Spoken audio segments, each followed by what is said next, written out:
అందరికీ ఈ వీడియో వచ్చేసి నా ఈవినింగ్ రొటీన్ వీడియో అన్నమాట. అండ్ ఇక్కడ ఒక ఆరెంజ్ అయితే తినేసి క్యారెట్ బీట్రూట్ జ్యూస్ అయితే ఇలా స్ట్రెయిన్ చేసేసుకొని తాగేస్తాను. ఎవ్రీడే ఈ గ్లాస్ అంతా జ్యూస్ అయితే తాగేస్తాను. అండ్ ఇక్కడ ఇంకా డిన్నర్లోకి అయితే చికెన్ ఫ్రై అయితే చేస్తున్నాను. సో చికెన్ ఫ్రై కాబట్టి సిమ్లోనే పెట్టేసి ఈ వాటర్ మొత్తం కంప్లీట్గా పోయేదాకా అయితే కుక్ చేసుకోవాలి. అలా చేస్తే కర్రీ చాలా బాగుంటుందండి. అండ్ ఇక్కడ అప్పుడే చేసిన చికెన్ మసాలా అయితే యాడ్ చేసేస్తున్నాను. మనం ఎప్పటికప్పుడే మసాలా అయితే ఫ్రెష్గా చేసుకొని ఇలా చికెన్ కర్రీలో యాడ్ చేసుకుంటే కర్రీ అయితే చాలా బాగుంటుందన్నమాట. సో ఇక్కడ మొత్తం కంప్లీట్గా అయితే వాటర్ అయితే పోయాక లాస్ట్కి అయితే కొరియాండర్ అయితే యాడ్ చేసేసి 2 to 3 minutes అన్న సిమ్లో పెట్టేసి వదిలేసేయాలి. అలా చేస్తే కర్రీ చాలా బాగుంటుంది అన్నట్టు. అండ్ ఇక్కడ ఇంకా నేనైతే చికెన్ కర్రీలోకి అయితే రసం కూడా చేసేస్తున్నాను సైడ్కి.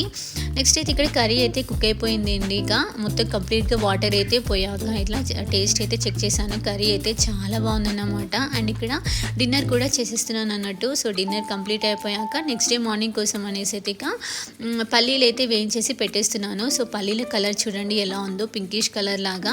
సో ఇక్కడ ఇంకా కిచెన్ కూడా మొత్తం నెక్స్ట్ డే మార్నింగ్ కోసం అయితే క్లీన్ అయితే చేసి పెట్టేశాను అన్నట్టు. ఇంకా లాస్ట్ అయితే బుక్ రీడింగ్ అనమాట. మా పిల్లల కోసం అని ఏదో ఒక బుక్ రీడింగ్ అయితే స్టోరీస్ అయితే చదువుతాను అన్నట్టు. సో ఇదండి ఇవాళ వీడియో కనుక నచ్చితే please subscribe to my channel. Thank you for watching.